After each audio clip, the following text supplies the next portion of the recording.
Seguindo, a diplomacia chinesa anunciou nesta quarta que o primeiro-ministro Li Qiang será o representante do país na reunião da cúpula dos BRICS. Com isso, se confirma que o presidente Xi Jinping não virá ao encontro do grupo, o que já era esperado pelo governo brasileiro. Nós temos hoje aqui no Primeira Edição uma participação especial para entender melhor o que esperar da China nessa reunião de líderes do Sul Global. Direto de Pequim, na China, Isabela Shi está com a gente. Oi, Dalida, bom dia, amigos da DVD. Muito obrigada pelo espaço e conta com a gente. Aqui no nosso estúdio, o professor da Universidade de Relações Exteriores da China, professor Marcos de Freitas, e a pesquisadora da Academia de Ciências Sociais da China, Helena He Luyang. Bem-vindos. Então, vou começar pela doutora Helena. E faltam poucos dias para a cúpula do BRICS no Rio de Janeiro. Então, no atual contexto de mudanças geopolíticas refletidas em conflitos regionais e da intensificação de protecionismo dos Estados Unidos, como a gente enxerga a importância desta cúpula no Rio de Janeiro? E qual é a expectativa por parte chinesa para essa cúpula? Primeiro, quero dizer obrigada pelo convite. E tenho muito prazer em participar do programa. Considero esta cúpula de extrema importância. O governo chinês continua dando grande relevância com uma delegação chefiada pelo primeiro-ministro Li Qiang. Há 2 pontos. Primeiro, os países do BRICS hoje são principais representantes do Sul Global e precisam ter seu papel para garantir a paz e a estabilidade mundiais. Segundo, os membros possuem a demanda de promover a justiça e a equidade para permitir um ambiente favorável ao próprio desenvolvimento. Então, falando da cúpula no Rio, acredito que a parte chinesa tem altas expectativas para o grupo avançar nas seguintes áreas. Primeiro, comércio e finanças. O objetivo é promover um ambiente comercial internacional baseado em um multilateralismo verdadeiro, no respeito às regras internacionais e na abertura à cooperação, facilitando o comércio entre os membros. Segunda expectativa é a paz. A China e o Brasil já criaram juntos o grupo Amigos da Paz para a crise na Ucrânia, na ONU. E nos últimos dias, os BRICS conseguiram emitir uma declaração conjunta sobre a escalada de tensões no Oriente Médio. Com base nessas iniciativas, o bloco mostra ao mundo que eles não estão calados e agem de forma construtiva para uma paz real. O terceiro ponto está relacionado com o desenvolvimento sustentável.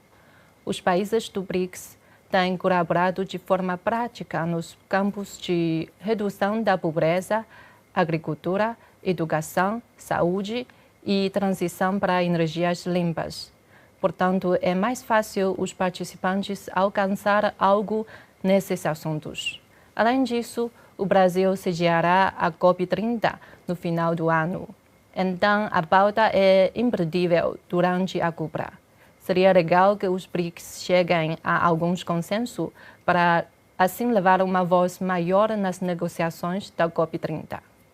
A última pauta que chama a atenção da China é, obviamente, a governança global.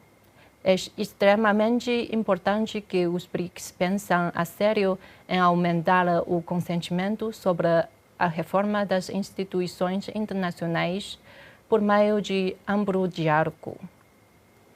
Outra coisa merece notar é que, com o Brasil na presidência, a China espera atrair mais países da América Latina para a família BRICS, ampliando a cooperação para que os benefícios sejam compartilhados. Sim, e então para o professor Marcos, a gente viu que esta cúpula no Rio vai reunir 11 países, com Indonésia se juntando e além do Vietnã como país parceiro. Assim, o bloco abrange quase metade da população mundial, mas ao mesmo tempo há uma preocupação com as diferenças nas demandas entre membros novos e membros originais.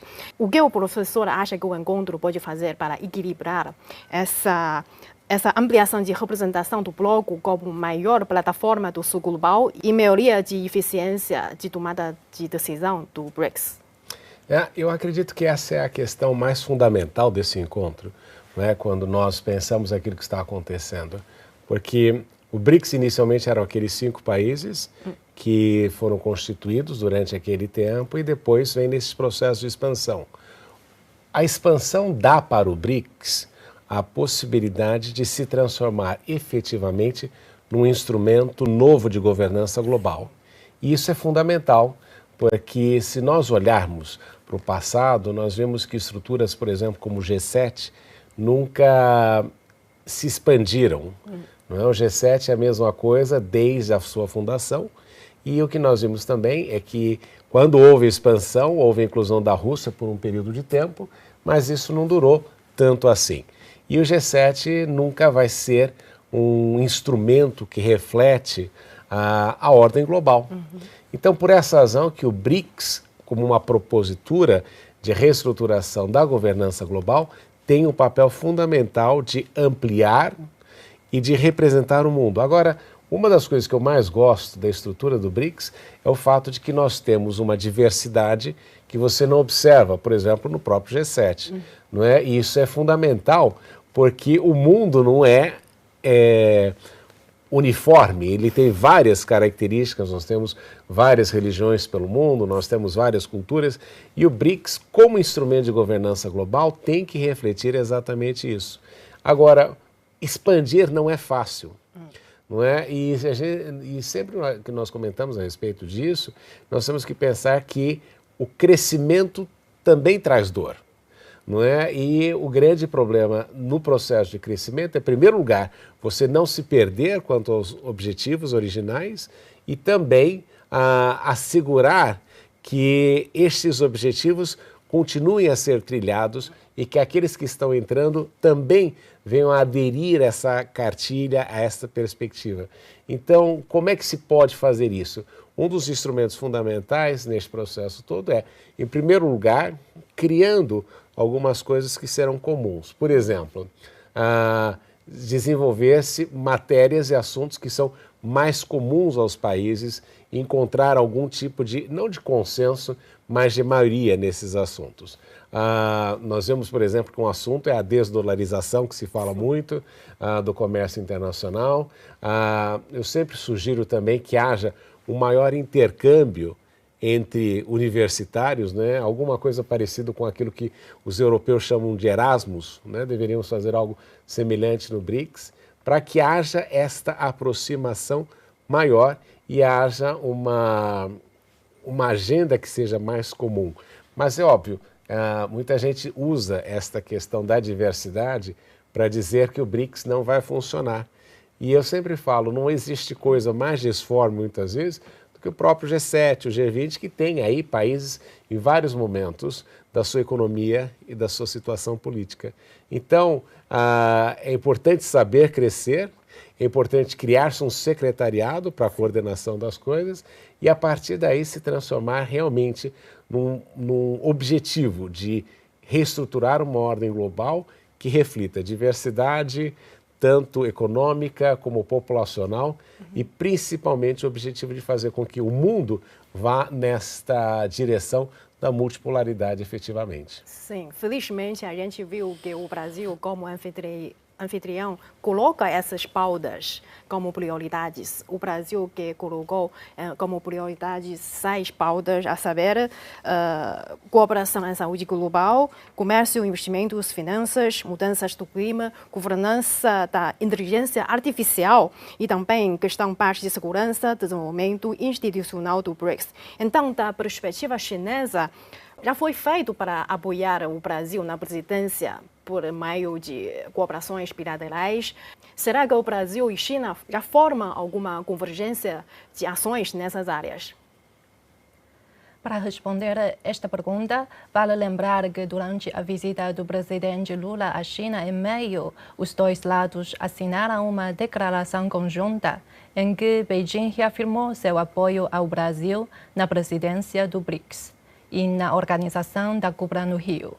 Comprometeu-se a aprofundar as cooperações pragmáticas dentro do bloco. Portanto, eu acho que os dois países já estabeleceram uma agenda conectada para os temas prioritários do Brasil. No que diz respeito ao enfrentamento a mudanças climáticas, tem sinal forte de que a China enviará uma delegação de alto nível à COP30, além de ter manifestado o grande apoio ao projeto Amazônia para Sempre, no sentido de criar mecanismos internacionais para proteger as florestas tropicais. Enquanto a governança de inteligência artificial, o Brasil apoia a iniciativa global de governança em inteligências artificiais proposta pela China e vai trabalhar junto para implementar a resolução da ONU relacionada, bem como o plano de ação também propostas pela China em termos de desenvolvimento de capacidades em inteligência artificial para o bem de todos. Então, digo que China e o Brasil estão alinhados para intensificar a cooperação em infraestrutura digital, corpos de dados, código aberto e formação de talentos nessa área. Esperamos que essas discussões bilaterais possam se tornar o consenso entre todos os membros do BRICS. Então, dos 6 temas que o Brasil propõe, o professor já mencionou sobre textualização. Então, vemos que essa questão de textualização, bem como a definição de regras do uso de IA, tem como alvo direto um sistema dominado pelo Ocidente. Especialmente o ministro das Relações Exteriores do Brasil, Mauro Vieira, disse que o bloco planeja atingir 40% da liquidação em moeda local até final deste ano. Então, neste caso, como o professor avalia esse enfrentamento direto do BRICS em busca de uma nova ordem mundial e a probabilidade de se alcançar alguns resultados no Rio? É fundamental entender que estes são processos de reestruturação de uma ordem global. Você deve lembrar que logo no início do governo Trump, o presidente dos Estados Unidos fez um tweet dizendo que os países que optassem por ter uma nova moeda dentro do BRICS enfrentariam 100% de impostos na sua importação, na exportação de produtos para os Estados Unidos. O que demonstrou para mim que é uma preocupação para os Estados Unidos este processo de desdolarização, que não vem só do BRICS. Os europeus também querem a mesma coisa, é uma coisa meio global nesse sentido, porque de fato existe aí o que os franceses chamavam de um privilégio exorbitante dos Estados Unidos de terem a moeda global e com isso controlarem o sistema do comércio internacional, de sanções internacionais, e isso ficou muito claro, por exemplo, agora na guerra da Ucrânia contra a Rússia, né? As sanções, o fato de que os russos não podem ter acesso aos seus recursos, tudo isso, isso de fato criou novamente um momento global de mudança de perspectiva quanto à questão da dolarização. Isso é muito importante porque esta é uma pauta que vem sendo discutida de se fazer mais transações em moedas locais, e isso é importante para que os países também tenham a possibilidade de crescer mais economicamente. E na questão da inteligência artificial, eu acho fundamental uma discussão aprofundada sobre isso, porque a China adotou aquela questão da inteligência artificial aberta, né? O DeepSeek, que está aí para as pessoas consultarem sem ter que pagar, não é? E o objetivo é, quando você transforma a inteligência artificial em algo aberto, isso permite que mais pessoas, mais empresas, muito mais gente tenha acesso do que efetivamente quando é pago. E o grande problema, e aqui eu considero relevante isso também, é o fato de que nós não podemos ficar, na questão da inteligência artificial, subjugados ou debaixo de algumas empresas que controlam isso, não é? Como a gente observa, por exemplo, no caso das mídias sociais, que são controladas por pequenos grupos, e com isso você perde aí uma flexibilidade muito importante para utilizar a inteligência artificial como um mecanismo de alavancagem da economia de um país. Então, como a ideia do BRICS é governança global e crescimento econômico, Quanto maior liberdade tiver, melhor é. O professor fala tudo e por isso a gente viu que o BRICS tem esse papel fundamental para mudar novas arquiteturas globais de poder. Portanto, o presidente chinês Xi Jinping formulou um conceito estratégico de maior cooperação do BRICS. Então, professora Helena, na sua opinião, como a China pode desempenhar um papel mais ativo para entender essas demandas diversas dos países do BRICS? Acho que esse conceito de maior cooperação do BRICS do presidente Xi veio da sua visão de construir uma comunidade com futuro compartilhado. Ele traçou um plano estratégico para o BRICS atender a uma realidade do nosso enquadramento internacional que está em constante mudança. Uma maior cooperação do BRICS não apenas indica a expansão de participantes, mas ainda a elevação de qualidade das cooperações. No ponto de vista chinês, uma ampliação fortalece o grupo, abre novas oportunidades e reúne as forças do sul global, assim trazendo mais estabilidade e energia positiva para o mundo. Para entender melhor essa ideia de Xi Jinping, acho que as medidas que a China mais adota e dedica seus esforços podem dizer bem.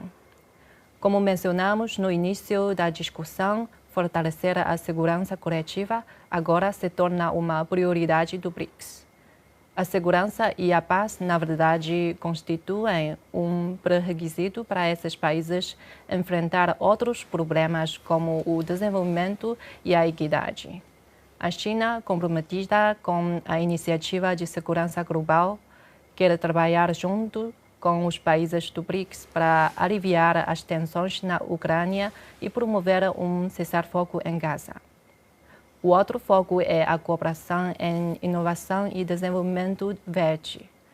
Diante da nova revolução tecnológica, a China é muito ativa para estabelecer centros de cooperação ou de pesquisa sobre indústrias verdes, energias renováveis, mineração sustentável, etc. A terceira área envolve a governança global, com destaque à reforma nas instituições financeiras internacionais. O exemplo disso é o novo Banco de Desenvolvimento do BRICS. Você viu que Xi Jinping visitou a sede em abril e se encontrou com a presidenta Dilma Rousseff em Xangai. Por último, destaco os intercâmbios culturais. A China sabe a importância do entendimento mútuo e investiu muito nisso. O país anunciou criar 10 centros de estudo do BRICS e oferecer 1.000 vagas para a formação de professores nos próximos 5 anos, além de reforçar trocas de ideias entre os think tanks do sul global. Em resumo, a maior cooperação do BRICS não está no papel e devemos ter mais paciência para ver o BRICS crescer. Sim, temos essa paciência e estamos esperando que esta vez o primeiro-ministro Li Qiang leve essas propostas da China para o Rio. Então é tudo por aqui. Devolvo a discussão para você, Thalita. Isabela, muito obrigada, viu? Obrigada também a Helena e ao Marcos de Freitas. Que bacana ter ouvido essa perspectiva por parte da China do que espera da cúpula dos BRICS e o que vai trazer. Eu até anotei alguns pontos, mas assim, me chamou muita atenção a fala do Marcos de Freitas, ele que é professor da Universidade de Relações Exteriores da China, sobre essa questão de como os BRICS representam um bloco diverso, né? Se você colocar em perspectiva ali com o G7, que os ricos, brancos, mais uma vez essa discussão que a gente traz, nessa coisa uniforme ali dos brancos, milionários, ricos, e os G7 que tem essa diversidade, os BRICS que tem essa diversidade toda e que pode avançar em muito nesse sentido. Então eu achei excelente, fora os vários anúncios, fora um ponto, acho que é muito importante da gente trazer, porque rodou na mídia essa semana uma motivação que teria levado Xi Jinping a não vir ao Brasil, que teria sido, assim, fontes da minha cabeça, né, parece ser, teria sido a fala da Janja quando da visita de Lula a Pequim. É tão absurdo isso, é tão absurdo. Me parece assim uma fake news que circula na grande imprensa, sabe? As vozes da minha cabeça. As vozes da minha cabeça. Assim, é vergonhoso você trazer isso como uma motivação para o presidente chinês ter deixado de vir ao Brasil. Essa entrevista explica muito. Ela diz ali: Lula esteve aqui na China e as conversas foram feitas, foram adiantadas. Várias das pautas que seriam discutidas pelos dois presidentes desses países aqui no Brasil. Então, assim, agora vai um representante de alto nível, vem para o Brasil, para o Rio de Janeiro, para participar em lugar de Xi Jinping. Mas não tem nada a ver com essa questão toda. Eu achei um absurdo isso tudo. Fora que é uma ofensa aos chineses, Uma ofensa aos chineses. Sim. Eu acho que eles são iguais a você. Chinês não perde um negócio. Olha a seriedade dessas pessoas. Sim. São chineses, duas chinesas, falando português, assim, com essa naturalidade, sim, entendeu? Quer dizer, sim. Os caras são muito profissionais. Eles não... fiquei magoado com a Janja. Isso é um desprestígio, mas eu vendo aquelas duas chinesas falando português, fiquei pensando, se eu fosse adolescente hoje, eu ia aprender chinês, cara, porque isso aí, cara, tá na cara que isso aí vai dominar o mundo. Sim. Tá na cara. Por quê? Porque eles são mais inteligentes. E quando eu adorei essa história dos centros de pesquisa para formar o pensamento dos BRICS, para pensar o mundo de outra maneira. E é uma perspectiva que não é indeclinável do BRICS, é uma perspectiva decolonial. É indeclinável. Por que é indeclinável? Porque a China foi colonizada brutalmente. Está no DNA dela. O Brasil foi colonizado brutalmente. Está no nosso DNA. A África do Sul foi colonizada brutalmente. Está no DNA dela. Então, a Rússia sofreu várias coisas e vários ataques das empresas, do sistema capitalista. Então, cara, o BRICS tem uma vocação colonial e ser decolonial é pensar o mundo de outra maneira, porque todo o pensamento ocidental foi calcado na colonialidade. Então, quando eles falam, vamos reunir todo mundo para pensar, para refletir sobre que mundo é esse, como é que vai ser o novo mundo, cara, isso aí, eu vejo um negócio desse, me dá uma esperança, sabe, uma grande esperança. E achei que o professor ali falou uma coisa muito importante, o BRICS como um ensaio geral de uma nova governança mundial. Sim. Entendeu? Porque o BRICS já está se autogovernando, entendeu? Já tem instâncias, vai ser eleito um secretariado-geral. Quer dizer, é tudo muito... ele já tem esses novos padrões de convívio. Então, eu vejo isso com muita esperança mesmo, porque eu acho que daí vem um outro pensamento sobre estar no mundo, entendeu? Enquanto os ricos falam para si mesmos, dentro das suas bolhas, nos seus convescotes e tal, o BRICS está tentando incorporar um monte de culturas que, bem ou mal, resistiram, lutaram e estão aí para propor um novo mundo, né? Então, eu acho muito importante. Maravilha. Edu? Vamos finalizar com... Você quer falar sobre BRICS ou vamos finalizar com Lula? Não, acabei de abrir aqui para a manchete que vem da Argentina. A hora, 2 pontos. Lula com CFK. Temos imagens ao vivo, inclusive, C5N, emissora argentina que acompanha a visita de Lula, é a Cristina Kirchner. Essas são imagens de agora, inclusive? Olha, já? À esquerda em cima é a janela da casa dela, a famosa varanda. Embaixo é a chegada do Lula, é a gravação da imagem do Lula chegando. Sim, a direita é recuperada. Arquivo, sim. E a direita em cima Perfeito. É gente sendo ouvida sobre o assunto agora. Ao vivo. Sim. A gente tem ali, eu acho que inclusive Lula entrando assim agora. Assim chegava Lula. Foi a chegada do Lula. Esse quadro à esquerda aí embaixo. Exatamente. Dava para ver ali o cabelinho branco de Lula entrando, então, na casa de Cristina Kirchner, nesse momento a Lula visita sai acontece. no balcão. É verdade, mas isso vai acontecer. Não sei se pode, né? Porque tem alguma restrição. Não, é porque ela foi proibida de aparecer no balcão. Foi, né? Agora, ele não mas tá ele preso. não foi proibido, então se fosse o Lula, apareceria lá só para mostrar, olha, só com a bandeira da ela Argentina não vem, do lado. mas eu posso vir. Saiu o Lula lá e punha a bandeira da Argentina do lado. Vocês veem como a justiça argentina consegue ser ridícula, né? Sim, então, proibiu a Cristina de aparecer no balcão. Eu acho que o Lula E daí, agora... de propósito, o canal C5N é uma televisão mais privada, Sim. mas é progressista. Então ela faz esse tipo de provocação. Lá do outro lado, TN e tal, os caras estão arrancando as calças pela cabeça. E legal que eles estão entrevistando, né, a galera Sim, também que gente ali está na ali no frente. entorno. Olha lá, a imagem recuperada lá. Se chegou o Lula. Olha lá. Exatamente, de Olha lá. Lula chegando aqui. O governo vocês de Javier Milei tendo que ser batedor para Lula e visitar Cristina Kirchner. O mundo é interessante, não é não? A gente podia pegar esse momento de Lula saindo ali na O varanda, Lula é né? que é interessante, né? Vamos acompanhar amanhã, eu trago os destaques também para você. Que nos acompanha. Olha lá, tava lá. Quem estava lá? Dentro do carro, o Stuquinha gravando com o celular. Com o celular ali. Laura Edu, muito obrigada. Voltamos amanhã. Até amanhã. Beijo para vocês. Hasta amanhã. Amanhã vai sextar, a gente vai trazer informações sobre a posse de Lula no Mercosul. Aconteceu agora há pouco, inclusive, né, em Buenos Aires, na Argentina. Ele comentou alguns avanços do bloco, mais cedo comemorou a efetivação do acordo entre Mercosul e a EFTA, um bloco que une Suíça, Noruega, Islândia, Liechtenstein. E durante essa cerimônia, Lula ressaltou a necessidade do Mercosul estreitar relações com países da Ásia, tá? Adianto essas informações aqui para vocês. Essas são as imagens da posse, então, de Lula, agora há pouco, posse na liderança do Mercosul, em que ele está ao lado de Javier Milei, Lula ao lado de Javier Milei, tomando posse, então, desse bloco do Mercosul. É isso que a gente acompanha, são imagens recuperadas, aconteceram agora há pouco, já que, como noticiamos, nesse momento Lula está em visita a Cristina Kirchner na casa da ex-presidenta argentina.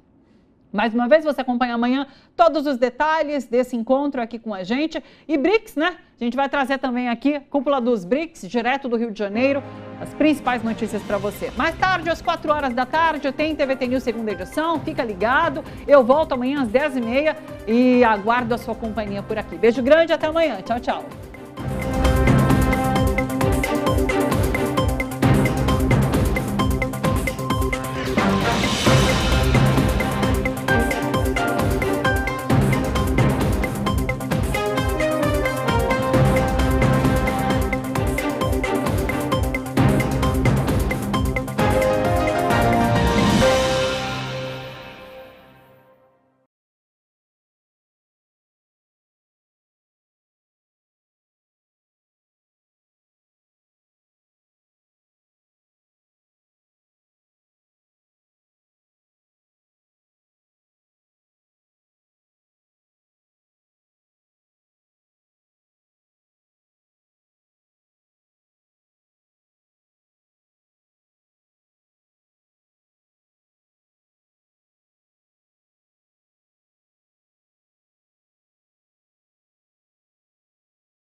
PCD, daí não vai poder continuar trabalhando, ou pode? Não, pode.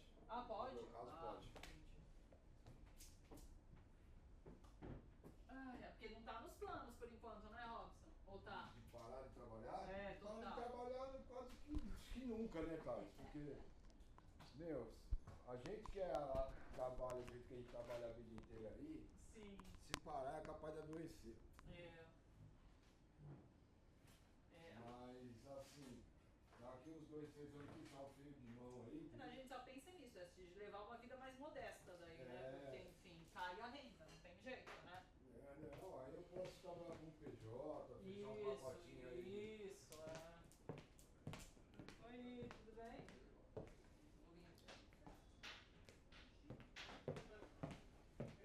Valeu, galera, obrigada. Bom, era regular já. aquilo que você falou. Eu tinha deixado já pré-regular. Valeu, pessoal. Até mais, pessoal. E estava restritivo no registro do. Fui lá abrir. Não, porque o pessoal do prédio mexeu lá ontem. Deixaram o registro muito estranho lá. Então, aí eu falei, pô, É registro fechado. será que não foi isso? Os caras mexeram em alguma coisa aí?